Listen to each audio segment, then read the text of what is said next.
David, Ford's cut the price of their BlueCruise, their L2 system, from $800 a year to $495 a year, or if you want to pay monthly, from $75 to $50. Is this the economy that's leading to this decrease, or is something else brewing behind the scene? I wonder if there just wasn't a high enough take rate on it. I mean, look, part of it is you can get it for a one-time fee of $2,500 roughly. You can pay, it might have been $495 a month. I think I saw one thing car buyers or American car owners are not used to is paying monthly for hardware that's in the vehicle, right? I mean, remember the blowback when BMW said they were going to charge a subscription for heated seats, which, look, I can see charging a subscription for something like BlueCruise or SuperCruise because you do have to update the mapping all the time, and people might not use it all the time, right? They might just want to get it when they're on a road trip, so they might not want to pay for it in times when they're driving less. I mean, there are reasons to do it, but I still think car buyers are just not accustomed to when the hardware's in there, they have to pay every month for something. You do it with satellite radio, right? You do it with different kinds of music subscriptions. But if you're a Luddite like me, you don't even like that. Like I have an issue paying Apple for music that I bought on a CD in 1995. That bothers me. I already paid for it. I understand they have the rights now, but I did pay for it before they did. So I wonder if that's part of it. And look, if they do discount it, they get more people in it. They're probably playing the trying to see what the elasticity is and see if they can maximize revenue. You look at maximize revenue, the record business loved it when they went from the cassettes to the CDs. That got to sell to you all over again. And unfortunately, you found that out. We all found that out when we went to streaming. Why is Ford or another traditional OEM not made a decision where they just bundle it into the overall price of the vehicle and you get it and it just works? You're saying that people would rather just pay for it and just use it whenever they want? You don't make it an option. You bundle it into the price. If it's $32,000, then perhaps you make the car $33,500. You just bundle it in. Yeah, but having just leased a vehicle and gone through the whole negotiation with salespeople. And look, arguably I'm a more educated consumer because I cover the car business. And I think I've told you this, but I've always done whenever I've negotiated for a car is I look up the invoice price because I know how to find that. And I go into the dealer and say, look, I'll split it with you 50-50, the difference between invoice and MSRP. And usually they'll go for that. I mean, look, they're allowed to make a living. I'm okay with that, but I want to save money too. I think the point is if you bundle in something like BlueCruise or SuperCruise or any ADAS system, you're pushing up the price of the vehicle and people are not, people may not necessarily want it. And, in the showroom, this is something I think it goes underappreciated when it comes to buying new technology. Even consumers who make pretty good money, they go into the showroom and they bargain over every $500 a sticker price and every $10 a month on their monthly payment. And you bargain that down to whatever your comfortable price is. And then the dealer says, oh yeah, you got to pay $2,500 for this ADAS system, or you got to pay $2,000 for the electric charger now. It's not necessarily welcome, right? I mean, one thing I think every consumer I talk to hates is they negotiate the price and everything, and then they go to the F&I desk to sign up for the financing, and these people try to sell them all kinds of insurance packages that are, $80, $60 a month. I mean, that irritates people too. It's like, no, I just want to buy a car, tell me what the payment is, and give me the keys. And then you start tacking on other stuff for technology and making other offers when they're already bargaining on every bit of it. I think that's where the pushback might be. I mean, some of this stuff, look, my dad for years in the 90s was buying cars without air conditioning because it was still an option in the early 90s. And I say, Dad, why are you doing that? He said, geez, it's another $500. And I said, Dad, that's like $8 a month on your payment. And you have to sweat. You don't have to sweat in July and August. So, at certain strata of the market, actually a lot of them, people are bargaining everything. So it can be tougher to package in technologies like that, just psychologically. You're right. When you go to the traditional area, you go there, well, you got to buy a coat.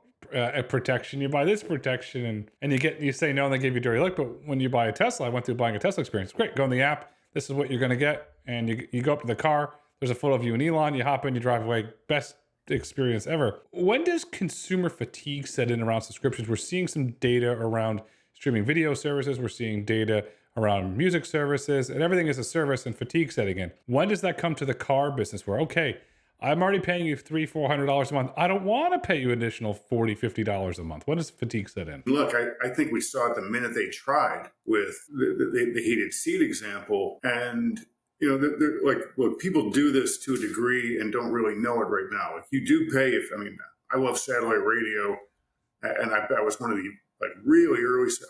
I started with Sirius when it wasn't even merged yet with XM, just because I love the variety of music and the different programming, and it's even better now. So people do get used to that if they particularly for entertainment. But a lot of people get that stuff on their phone where they are used to paying for all this stuff, and then they just blast it into the car. When you start to add more of these things into the car, and it's another 10, 20 bucks here and there is fatigue. One thing that a lot of people could do to save money is, look at their credit card statement every month and see how many things that you went in on a free trial and forgot to cancel, and now you're getting charged $19 a month for. Every so often these things crop up, and if you don't watch it, it adds up to decent money, and people get tired of it. So look, the companies are going to push for it because everybody wants that monthly subscription model that makes Silicon Valley companies like Apple, Google, and others, Amazon, very wealthy. And car companies they've been trying to shed the we're nothing but a manufacturer label with investors for a long time. But it's hard culturally to get people to do. Is that Chase saying they want that elusive $99, the FSD subscription, and we're starting to see an uptick in some credit card data? Is that what they're trying to get, trying to follow Tesla and get that subscription revenue, as you said, more on the Silicon Valley side? Think about it. These companies sell 2-3 million vehicles a year, and you get a third of those owners. And this is just 1 year's sales. Think about all the vehicles that are out there on the road that were sold in prior years. You get 10% of your owners who are on the road with cars that are 5 years older or less to subscribe to something for $10 a month. That adds up to real revenue in a hurry. OnStar never really took off the way it should have for GM, but the margins were really, really good. And they were always trying to replicate that I think that's what they're trying to do now. You go back to GM's Investor Day like 4 years ago when Mary Barra talked about doubling revenue. A chunk of that was 25 billion a year in software related service. And honestly, even though that was one of the smaller numbers of the different businesses they plan to grow, I remember walking out talking to one of the analysts, and they said, Cruise, $50 billion a year. This is when before Cruise's accidents, we didn't really know that it was going to take robotaxi a long time. I said, but by the end of the decade, that's kind of plausible. I mean, it's a potentially big business. Stealing market share by getting to a full lineup of EVs quicker. Always tough for them with things to steal market share, but I can see growth there potentially. And we both sort of laughed at the software-related services part because the automakers have always been lousy B2C companies. They make vehicles and they wholesale them to dealers. That's B2B. It's what they do. It's what they're very good at. They're not really good B2C companies. And they're also not great software companies. They're getting better, but that's not going to happen because it's outside of their wheelhouse in terms of the technology development and how they go to market. It's just too much to figure out in the next 7 years. Forget about it. But they're also, they're all trying to do that. That's one of the holy grails for car companies, is to get consumers to get technology and services that they pay for every month in addition to buying. Do we see a point in the future when GM has Cruise up and running in multiple cities where they introduce a Cruise subscription, perhaps as an add-on to, you buy a GM vehicle if you live in the Austin market, the Dallas market, or Houston market, for additional amount of money every month subscription, that you can buy unlimited cruise rides? Do you see something maybe like that coming as they look to grow that non-traditional automotive manufacturing revenue? It could. GM is unique in that, other than Chinese car companies, they and Toyota really are the only ones who still have a foot in autonomy. Now, Waymo does partner with other car companies, but you can bet Waymo is going to be probably trying to charge the car companies for it as opposed to the car companies getting all the monthly revenue. So, Toyota is working with NTT of Japan to fund main mobility. I wouldn't call Toyota out of that game, but GM's the one right now that actually owns a robotaxi company that's pushing that business. Interesting thing about GM is they're developing Super Cruise and they're adding more miles as fast as they can. When does that cross over into the cruise business? And when do the two technologies kind of hit a meeting point? I don't know, but clearly GM is, at a minimum, you could say Super Cruise is kind of training their buyers to pay for and get used to using these hands-free driving services. So one day, if Cruise is ready and GM has Cruise technology in a personally owned AV, their customers won't be foreign to them. I've used the latest version of Super Cruise, and I was driving 77 miles an hour in a Hummer EV on a very bendy highway with no hands. It worked well. It's a little freaky doing that. So it takes a while for drivers to get used to really giving up the wheel like that. And once they do, a lot of people seem to like it. So not just GMs, but all of these systems, everybody's got one. In GM's case, they have their own AV company, and they could potentially be priming people for it. It'd be interesting.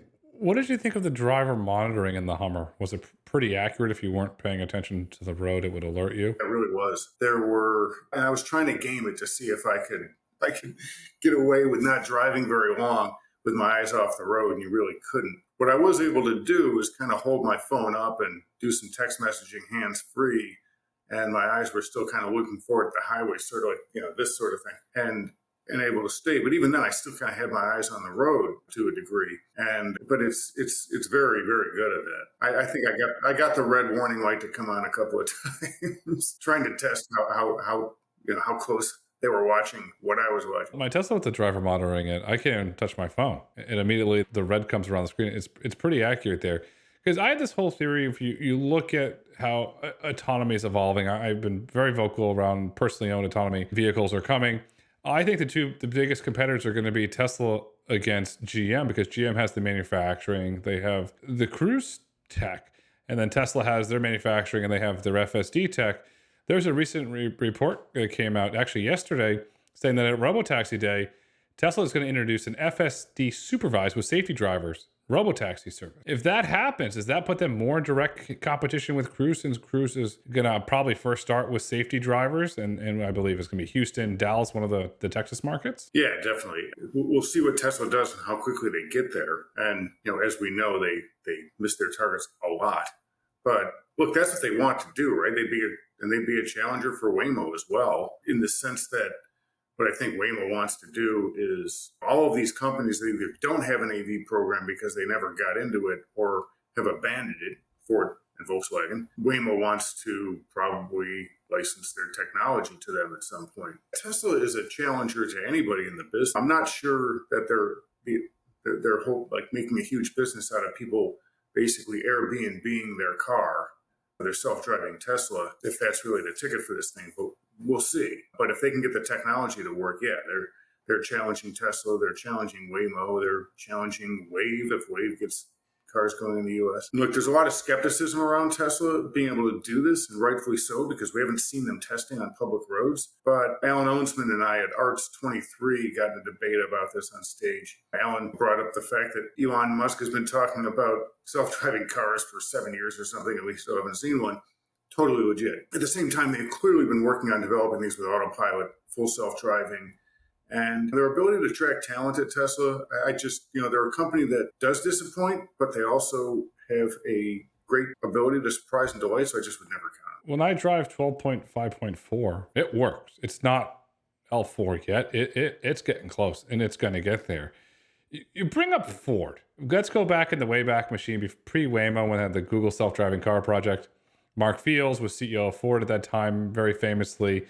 He unfortunately showed up to the offices of Google, and a bunch of Lincoln Navigators were security guards. And we all know how that went over, and that was the beginning of the end with the relationship between Google and Ford. Do you think Farley tries to make a move and revive that deal and license the Waymo tech and start to integrate it, potentially? That could be. Ford made the calculus that it just wasn't worth their time and money to try to develop it, and they backed out of Argo. And to a certain degree, I think Toyota has put money into May Mobility, kind of keep a foot or a couple of toes in the water to see how it develops. And it doesn't cost them much, relatively speaking.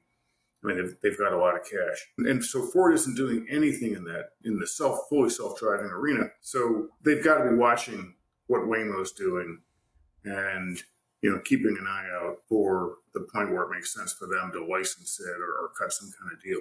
I think they would. I think Volkswagen would. And, the challenge for GM here is I'm sure they'd love at some point to license Cruise's technology to other companies. But are other car companies going to want to help GM by licensing their technology? Similarly, would other car companies want to license Tesla's technology?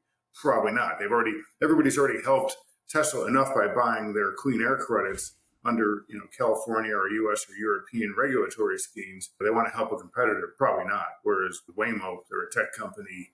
It's what they do. Just like you have CarPlay or Android Auto in your car, you could have Waymo in your car. And look, GM's avoided CarPlay, but they're using a Google-based system. So appears to me that car companies might even see Waymo via Google as a more benevolent partner than they have with Apple. Could they view it as a selling point to consumers? That this car is powered by Waymo, this car is powered by May Mobility, Wave, whoever it might be, view it as a selling point? Yeah, it could be. I mean, look, given the struggles that Cruise has had and the fact that the other players in the market, no one has seen Wave on the road, no one has seen much of May Mobility except in select cities, and that's more of a shuttle service. And Waymo's had obviously fewer problems than Cruise, so that's kind of seen as the leading system. So a lot of things can happen by the time this actually gets licensed to vehicles and vehicle manufacturers, but it could be an advantage, assuming a line of development for everybody. Look at advantages. May, as you said, the NTT investment, the Toyota investment, they just launched in Peachtree Corners,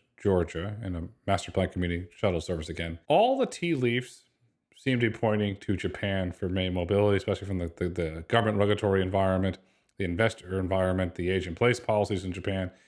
Do you think at some point we see an announcement where May Mobility expands into Japan and launches a service? I think they already did, right? Didn't they already say they're going to Tokyo? I'm pretty sure that if they didn't announce it, I think they've talked about it. But yeah, look, Toyota's a partner, but so is NTT, which is a gigantic telecom company. I just don't think there's any way those two companies fund this thing without bringing the service to Japan. So then could May Mobility think they potentially license their stack as well? Edwin's proven he's got a scalable stack. They don't compete with anybody, or do you see Toyota perhaps trying to veto that? Well, hang on. While we're sitting here, May Mobility did announce, they were operating on a public route in Hiroshima, but I thought they had announced something else too for a couple of cities in Japan. But in any case, I think that one's a no-brainer. Could we see them potentially license it as well, their stack? Yeah, I think it's very possible. I mean, look, everyone has to monetize all of this development. May doesn't make their own vehicles. Toyota owns a piece. NTT owns a piece. It kind of works for everybody.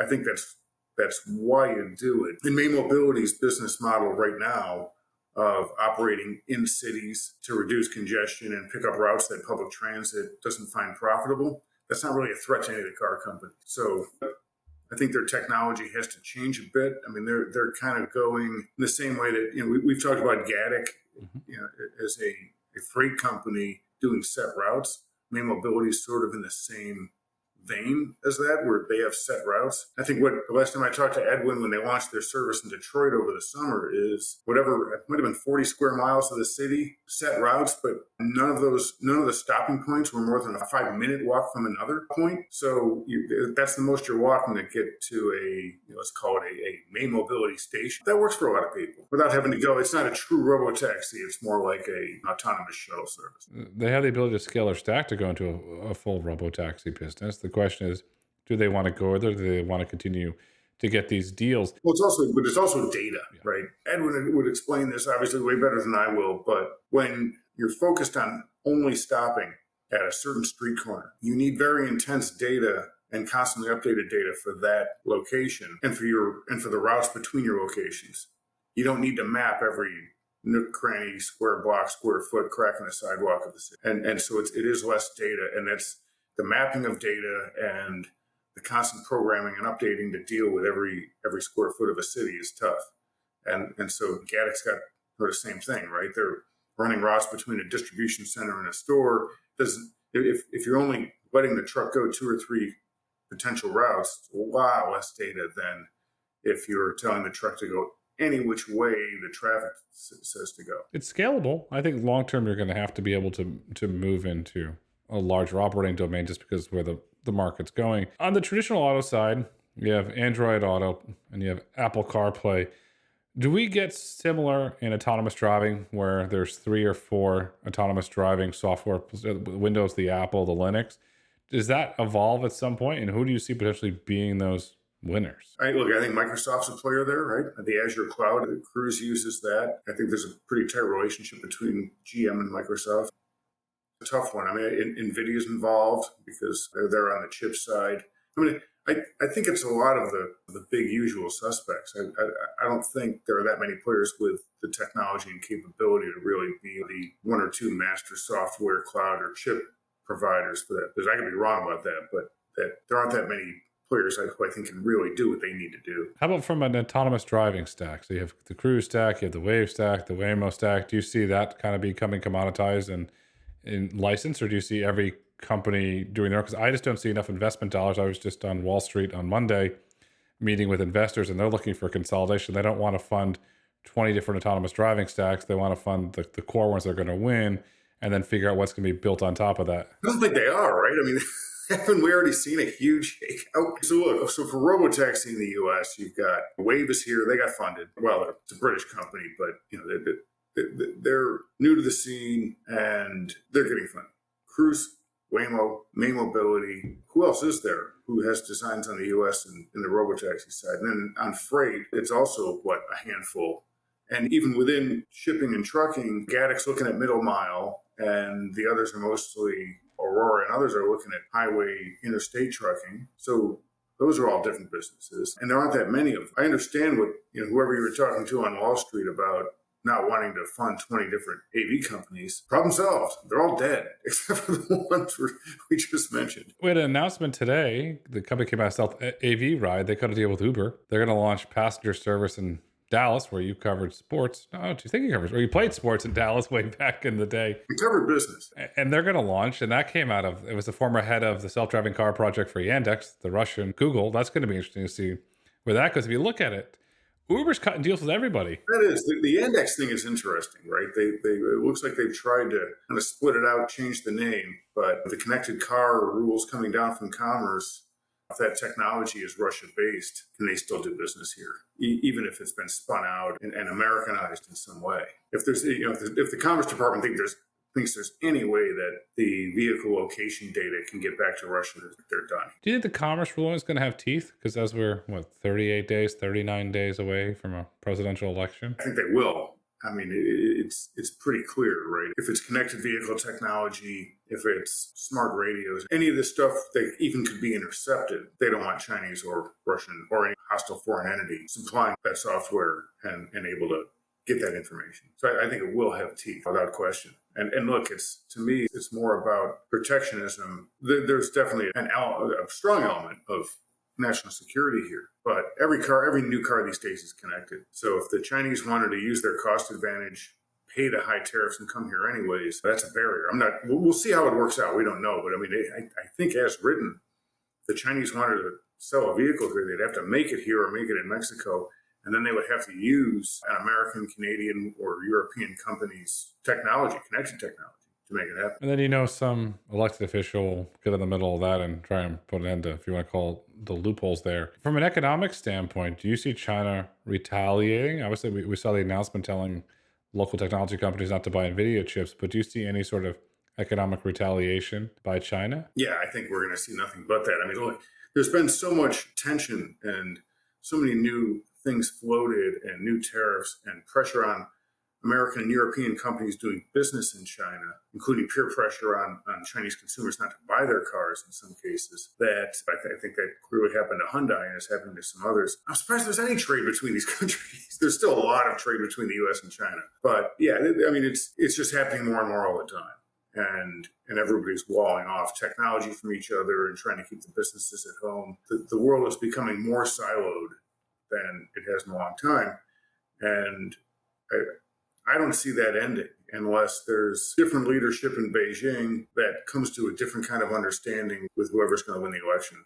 And I don't think that would happen with Trump. And I doubt it would happen with Harris. I don't think Harris's policy toward China will be much different than Biden's. And Trump's the one who's, arguably started all of this with the big tariffs. I'm not saying he was wrong about that because the tariffs were uneven. But I don't see either one of these presidents in the mood to do something that would be like a trade rapprochement with China. I agree with that. We're ways away from, I think, diplomacy. I will say during the vice presidential debate, it was nice to see both Senator Vance and Governor Walz compliment each other and be respectful. That was very nice to see that. Maybe we can get some bipartisanship out of the nice gestures from both Governor Walz and Senator Vance. When you look at autonomous driving, then, do you see perhaps there's the Asia stack, there's the European stack, there's the American stack, where you're going to get groups of companies that are going to own those markets because of the geopolitical issues where they're not really going to be exported, that can be developed? just in those homegrown markets? Yeah, I think so, because I think everybody is going to protect their technology, and I think everyone will have national security concerns. And then, as a practical matter, I think it's pretty expensive for a lot of these companies to go and map out, establish a beachhead, and develop routes, businesses, et cetera, in entirely new markets. We know Cruise has been doing something in Dubai for a while, and I think at this point it's maybe just test vehicles, but they haven't really expanded elsewhere. Waymo hasn't gone outside the United States. So look, it's expensive, and then if there's any sort of political issue, why would you want to, as a company, waste your time in engineering, developing something that you could be told just can't do business there 6 months from now or a year from now? It's going to be very interesting. Perhaps we have some sort of trade. Obviously, the main mobility Japan get along historically, import-export. If you look at staying in the Asia region, there's Hyundai. Obviously, their Motional program is not going well. All signs to it being point shut down.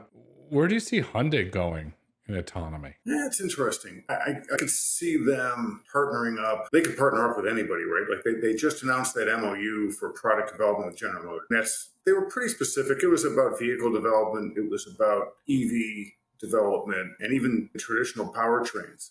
But there was kind of a divorce with Honda in General Motors. They're still working on some things. Honda still owns part of Cruise, and I think they still work on fuel cells together. But their EV partnership is gone by the wayside. So does Hyundai move in? And we know that Cruise is trying to raise money first quarter-ish is when the last infusion of cash runs out. So GM will probably put more money in, but does Hyundai come in as one of those investors? It's something I'd be looking for, given the deal we just saw. They could partner up with GM, but they're by no means obligated to, or in any way. They could work with Wave. They could work with Waymo. They could kind of work with anybody. I mean, they do have some technology of their own too, on a level 2 base. Do you see them trying to build up an L2 program? Then eventually maybe get to an L3 program for personnel? Because I believe that, look at the Genesis. The Genesis is a wonderful brand. The GV90, the GV70, they're great cars. They're beautiful cars to drive. Does they start to say, okay, we're done with Robo. We're going to pivot to personally owned and start to develop that tech over the next decade, perhaps, maybe? I think for level 4 or 5, they would partner with somebody. Level 2, 3, I think they could develop their own. And what I've been wondering for a while is, like, how far along the continuum do you need to go to give consumers what they really want out of this in the next, 5 years, right?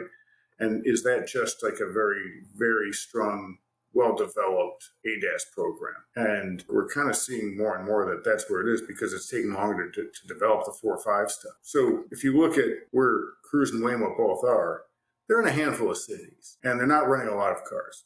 Waymo doing much more than Cruise is, but Cruise is just still doing testing. What was kind of eye-opening to me was when Cruise went back to some of these cities, they had to spend months having their cars kind of reorder and everything and remap. So look, it's clearly a big undertaking to enter a new city, and you have to keep remapping and learning the terrain and construction, what's going on, in order to stay fresh, for your vehicles to stay fresh. That seems like, to me, a lot of work for a personally owned AV to be able to be used kind of anywhere people would drive. Now, I remember Kyle Vogt telling me that the Cruise system does unbox into new markets very well. And I don't think he was wrong about that, even though they got ahead of themselves as a company in some ways.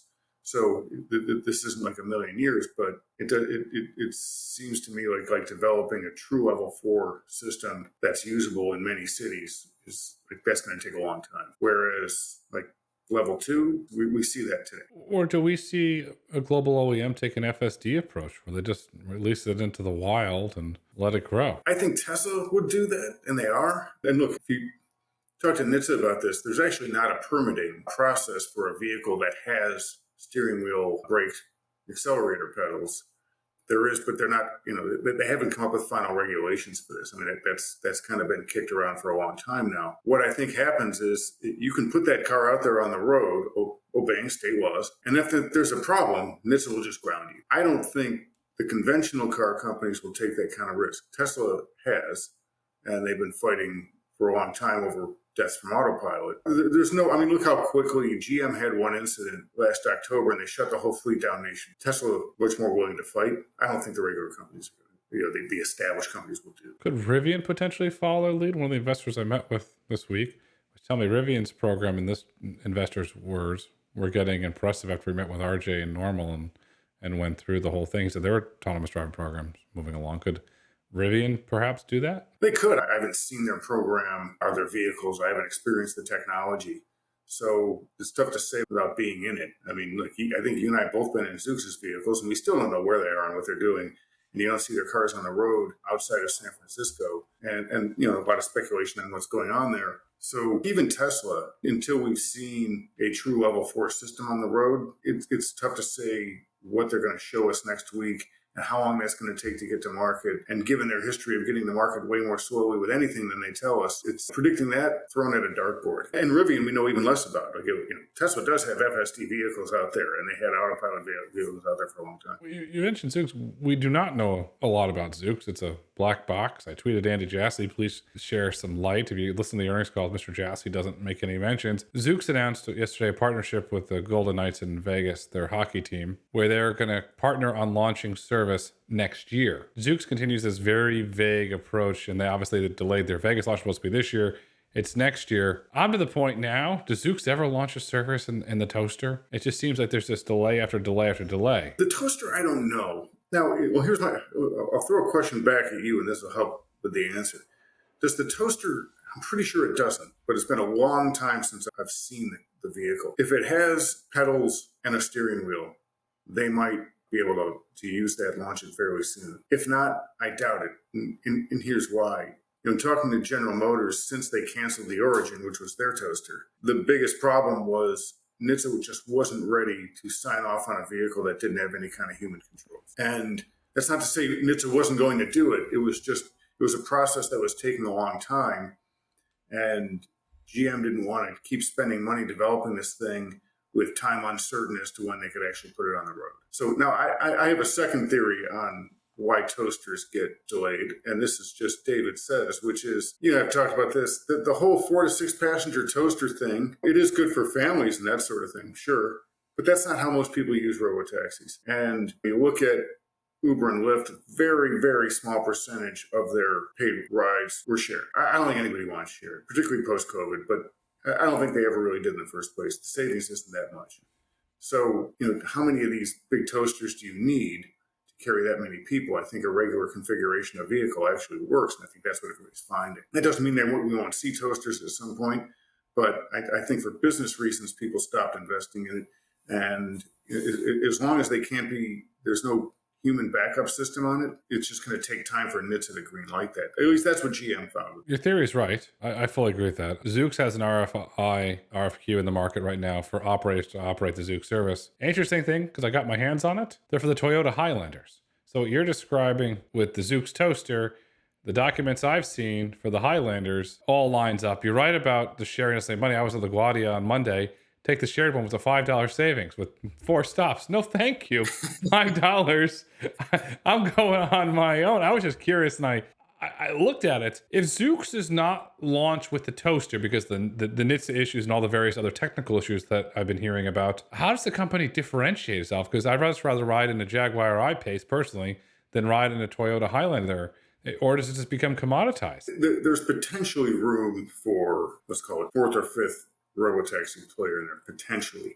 I don't think we need it. Look, you have competition between Android Auto and Apple CarPlay. We've got iOS and Google systems. And, all throughout the tech world, you've got like 2 or 3 competitors for major operating systems, certain kinds of technologies. There could be room for, if they cater to vehicles in different ways. If you're looking at, robotaxi, personal AVs, last mile delivery vehicles, there could be different ways of doing that some of these companies specialize in. But I think for Dan Ammon, and we've talked about this years ago, saying that we would get to a point in AV where you only need 2, maybe 3 stacks for each application. And at some point, any of these companies could drop out the way Argo did if it's either too expensive to push or that they're just not getting over the hump on getting it to really work right. I agree with what Dan said around the 2 to 3 stacks. That goes back to the conversation we had earlier with licensing. This is a hypothetical question. If Amazon shut down Zoox, who do you think would acquire them? Or they just kind of fold very similar to what Argo did? Depends. So if there is, and I think there probably is, really good technology, patents, licenses, and really good people, somebody will acquire this thing. If they're like absolutely nowhere and you just have a vehicle that doesn't work well and some talent, even then you could still see like a talent acquisition of it, but that means people would pay a lot less for it. Then at that point, who wants it? Does Uber or Lyft at this point go back and try to acquire that? Probably not. Would a delivery company like FedEx do it? Only if it makes sense, if the technology applies to what they do, and I doubt it does because they've been working on robotaxis. The problem with these always is there aren't a lot of players who would be in the market for this, especially at this stage of where AV development is, because there's still a lot more money to be spent and a lot more testing and work to be done. Your universe is somebody who actually wants transportation technology for either personally owned vehicles or robotaxis, small group, and one that has a lot of money, because I would look at any robotaxi acquisition right now. Think about big pharma. When do they buy biotech companies? They can buy them at multiple stages. They can buy them when they're relatively new, very cheap, but then they have to fund the development work and get it through FDA approvals and all that sort of thing. Heavily regulated industry where you can have a huge home run and make a lot of money, but there are also a lot of failures and things that just similar business here. So what we've seen big pharma do in a lot of cases is they buy biotech companies when they're not far from approval. So they're paying more for it, might be a couple billion, but they are the risk is taken out. And it's a drug that looks like it's going to hit them. I don't think we're at that late stage with a lot of these robotaxi technologies yet, even though the technology is working and they're ferrying people around and they're doing testing in a few cities. But I think that path to monetization is pretty long for these companies still. I know Waymo and Cruise Waymo's still charging revenue. Cruise was, and they want to get back to it pretty soon. But you're still talking about very small amounts of money, and the companies won't be profitable. So private equity company isn't going to do it because there's no cash and there's no cash flow. And so it's got to be somebody with deep pockets who really wants to see this happen. So I think, an acquirer would wait a while longer to see where it is in terms of development, de-risked, and then they would pay something for it. So I don't even know who would buy these things if they went up for sale. One person comes to mind. Masa-san. Everything you described screams SoftBank. Yeah, but he's already in Wave, right? That's never stopped him in the past. That's true. Very good point. He's willing to put money on multiple spots on the table. The one company, I'm going to say for the record, I do not see them making an acquisition. They have balance sheet. They have the cash flow to do it. Costco. Who partners with Costco where Costco memberships get access or preferred rates to autonomous vehicles? I could see them doing a partnership deal with somebody. That gets very interesting. Who do you think is going to get the Costco deal? Because that could drive a big tidal wave of very loyal revenue. Perhaps Costco can have dedicated spots for drop-off in front of the stores, and you can have your $1.50 hot dog. That's one that I think could work for General Motors, right? Because that's a partnership business where it's not a competitor. GM already does deals where right now there's a deal out there where you can get $1,000 off on a Hummer if you buy it through Costco, Hummer EV. And they've had deals like that with vehicles. They've been doing this for a while now. Green Mobility could potentially do this too. Anybody really could. It just that seems like a good fit for GM. Waymo could only do it once they have a fleet of vehicles out there, and they'll have that. I mean, Waymo has a very strong ability to cut deals and get vehicles with automakers. That hasn't really been a bottleneck for them in the past. So they could too. I mean, it's open to anybody, but it just kind of seems like there's a relationship with GM, and Waymo can license their technology to multiple car makers, and GM would go after something more like this where they're not having to wrestle with a competitor to get a deal done. It's interesting. I think Costco is going to play a role in the future time. The future autonomy, as you and I know, Walmart could too, right? You want inside baseball? Walmart was a bidder on Zoox when it was for sale. Wow, interesting. And so that was interesting. A lot's going to change in autonomy. We're going to continue to have you back to explore this ever evolving market. And yeah, any of the FedEx, UPS, any of these companies could be acquirers for this kind of technology. As we've seen with Aurora, Aurora started off robotaxi, and they still have that. They haven't totally given up on that, but their focus is trucking, right? And they are different. It's a different science, and it's a different application that requires other work. And it takes a lot of money to do both all at once. My point is, for any of these last mile freight companies, I question how easy it would be to take a robotaxi and just do that. I think extremely difficult. On the Aurora front, do you think they hit Driver-Out by the end of the year, as they promised Wall Street? There's a pretty good chance they do. The question is, what kind of scale are they doing? And I think it'll probably be pretty. But that's okay. They just have, what they're trying to do is show gains of development, keep the narrative going, and just keep pushing their development. Any blowback from Wall Street if they don't even have one truck that does it by the end of the year? Oh, sure. If you're a company with all, that there's already skepticism over how quickly AV technology or any technology can be developed, and you miss a gate. Tesla got away with it, but there's always only one Tesla. And by the way, Tesla stock did pay a price whenever Elon missed deadlines. People say all the time, "Oh, Elon misses this, and nobody cares." And you look at their stock was extremely volatile all those years when they were trying to get the Model 3 and then the Model Y out. It's still volatile. I looked at missed deliveries, and we saw what the stock sold off. You go in your terminal. David, as we look to wrap up for today, what would you like our listeners and viewers to take away with them? I was asked the same question when I was at Arts 24, and so I'll give a little bit of quick context here. My closing statement on the media panel at Arts 23, they asked us, "Where's AV technology now?" And I said, it's taken a huge step back. Companies have died, and it's taking everybody way longer to get the stuff out. And all of that's kind of still true, but we're starting to see the tide turn a little. Cruise is coming back. Wave got funded. May Mobility is doing interesting stuff. Waymo is expanding. We'll see what happens with Zoox in Vegas, but you do get the sense that after a long period in the dark, the robotaxi companies and some of the shipping companies too are starting to find a little bit of footing. I mean, look, it's a very difficult technology, and I think it's going to be a while still before it's really developed as a business and making a lot of money and able to drive in a lot of these other places. But that's what we've seen for the past year, right? We've kind of seen some progress, even from those who had to take a big step. Well, we've seen the progress. We've seen the missed timelines. We've seen the foldings, the accelerations from my meetings on Wall Street this week. Wall Street is getting very bullish on autonomy, and the check sizes that were discussed with me. Well, stuff's getting funded, right? In the billions. Some of these funds, and this person said, "Well, I'm going to write a small check, 500." It's like, "Oh, 500,000? No, 500 million, small check." And it just tells you the kind of money that we're dealing with. The future is bright. The future is autonomous. The future is scaling and building autonomous vehicle companies. I feel like we are starting to get out of the trouble period with a lot of these players and into the point where they can push to scale. And the funding does appear, I don't think it's flowing freely, but you can get funded. 18 months ago, you couldn't fund any of these things. Funding's flowing. David, thanks so much for coming on the road to autonomy. We'll have you on again soon. All right. Great to be here.